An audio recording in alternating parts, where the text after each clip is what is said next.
नमस्कार। मागील 2-3 दिवसापासून वाशिम जिल्ह्यामध्ये रिसोड मालेगाव या दोन्ही तालुक्यामध्ये प्रचंड असा पाऊस पडतोय। तुम्हाला आम्हाला सर्वाला माहिती आहे, शनिवार रविवारी हा पाऊस प्रचंडरित्या पडलाय। नवे तर मागील बऱ्याच दिवसापासून हा पाऊस पडतोय। आपण ग्राउंडची लढाई लढतोय, शेतापर्यंत जातोय, आम्ही सर्वजण पुऱ्या ताकदीनिशी ग्राउंडला फिरतोय। पण तरी सुद्धा या परिस्थितीमध्ये आपल्याला कुठेतरी कागदपत्री लढाई ही ताकदीने लढावं लागणार आहे।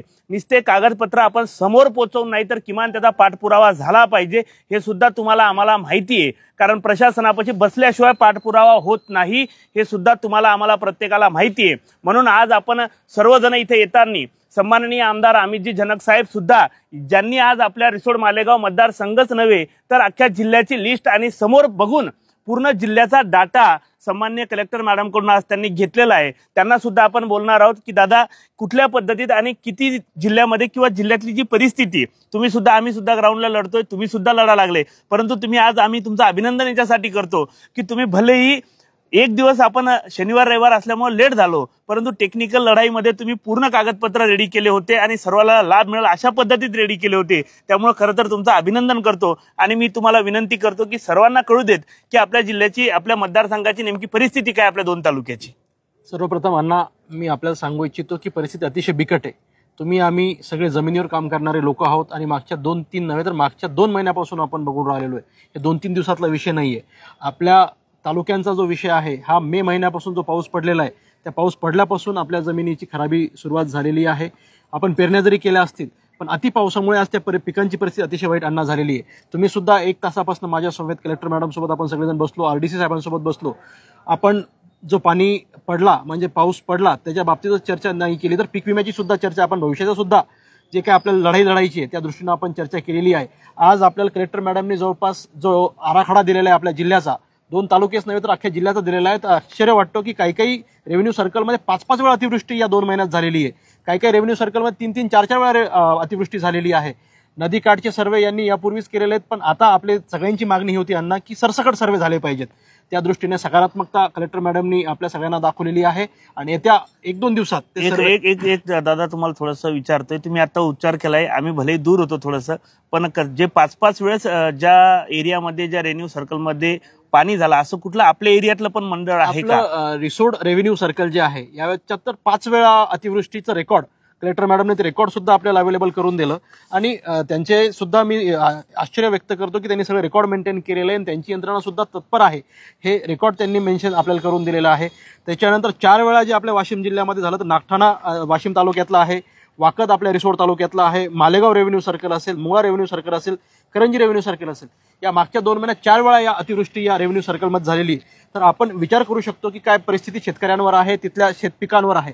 त्यामुळे आपली आग्रही मागणी या सगळ्या गोष्टींमध्ये हीच होती की सरसकट पंचनामे, पीक शेतांमधलं पीक आज जरी आपल्याला हिरवं दिसत असेल पण पाणी ओसरल्यानंतर याच्यात 7 दिवसानंतर 8 दिवसांना नक्कीच मुळ्यांना हानी बसणार आहे, पिकं पिवळे पडायला लागणार आहेत। त्यामुळे शेतकऱ्याचा तोंडचा घास हा येणाऱ्या दिवसात त्याच्या तोंडापर्यंत किंवा घरापर्यंत येईल का नाही याची शाश्वती आपल्याला नाहीये। त्यामुळे लढाई अख्खी लंबी आहे, पीक विम्यापर्यंत आपल्याला लढावं लागणार आहे आणि या सगळ्या गोष्टीत आपण शेतकऱ्यांसोबत आहोत।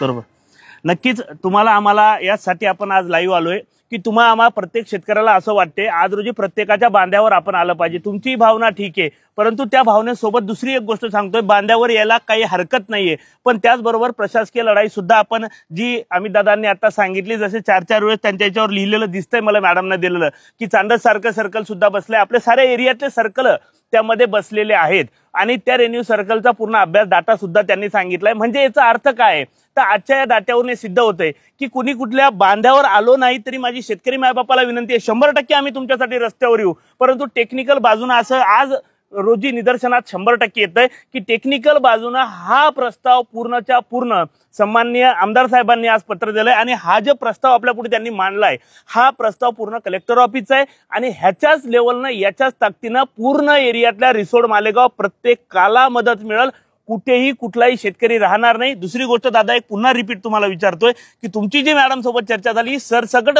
शेतकऱ्यांची झाली का आपली चर्चा? मॅडमनी आपल्याला मागच्या 2 महिन्यात जे रेव्हेन्यू सर्कलमध्ये म्हणजे त्यांचा जो डाटा आपल्याला मिळालेला आहे आज तर आपल्या अख्ख्या वाशिम जिल्ह्याचा आपण बरोबर. घेतलेला असं कुठलंच अन्न रेव्हेन्यू सर्कल नाही ज्यात अतिवृष्टी झाली नाही. बरोबर. तर प्राथमिक दृष्ट्या मॅडमनी सरसकट पंचनाम्याचे आदेश तोंडी तर सगळ्यांना दिलेले आहेत, पण आजच्या आढावा आपल्या घेतल्यानंतर पत्रानंतर नाही, आजचा आढावा आल्यानंतर हा. पुन्हा आज तर मॅडम आपल्या सगळ्यांसमोर रिसोड आणि मालेगाव तालुक्याला भेट देण्यासाठी गेलेले आहेत. वापस आल्यानंतर पुन्हा एकदा ते सगळ्या एचओडींशी चर्चा करून सरसकट टीम करून हे आढावे सुरू आपले जे अहवाल आहेत तयार करणं हे सुरू होऊन जातील असं मी तुम्हाला सांगतो. बर, आपलं यावरच एक मत सरळ सरळ आहे की जनरली आज रोजी काही सर्कलला कदाचित कोणाला पाणी कमी वाटतो, पण त्याला याच्या अगोदर पाऊस पडलेला आहे असं या कागदाचं म्हणणं आहे की बाबा याच्या अगोदर जून जुलैमध्ये त्यात पाऊस पडला होता, आज कमी पाऊस पडला, परंतु तेही लोकांना त्याही शेतकऱ्यांना प्रत्येकालाही मदत सरसकट मिळेल अशी अपेक्षा आपण व्यक्त करू.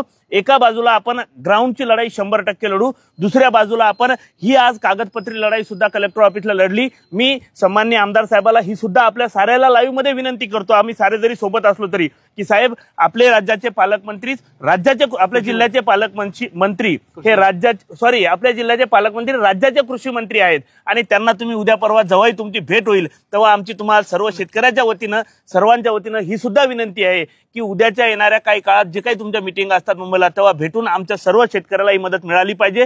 सर्व शेतकरी जे वारंवार आपल्याला विचारतात हे आज मी तुम्हाला लाईव्हली सांगतोय की प्रत्येक लोकांपर्यंत ही मदत पोहोचल, यामध्ये कुठेही डाऊट नाही. आणि हा डाटा बोलतोय हा आमदार साहेबांच्या हाती पूर्ण असलेला डाटा आहे. या डाट्यामध्ये प्रत्येक गोष्ट तुम्ही पाहू शकता. हा काही डाटा साहेबांनी स्वतः नाहीये तर कलेक्टर ऑफिसने दिलेला डाटा आहे आणि या लाईव्ह मध्ये आपण सन्माननीय आमदार साहेबाला दिलेला आहे. त्यामुळे तुम्हाला चिंता करायचं काम नाहीये. नव्हे तर जिल्ह्यातल्या लोकांना चिंता करायचं काम नाही, ती सुद्धा बाजू सन्माननीय आमदार साहेबांना मांडली तरी रिसोड मालेगावच्या कुठल्याही शेतकऱ्याला चिंता करण्याची गरज नाहीये. चिंता करू नका, 100% नाही आम्ही पोहोचू शकलो तरी सुद्धा तुमची कायद्याची लढाई कन्फर्म आहे आणि 100% पोहोचण्याचा प्रयत्न करू. एवढं बोलतो, थांबतो. धन्यवाद, थँक्यू साहेब, तुम्ही फार वेळ दिला त्याबद्दल मी आभारी आहे. सर्व शेतकऱ्यासाठी तुम्ही एकत्र आलात, आज वेळ काढला त्याबद्दल आम्ही सर्वत्र तुमचे आभारी आहोत.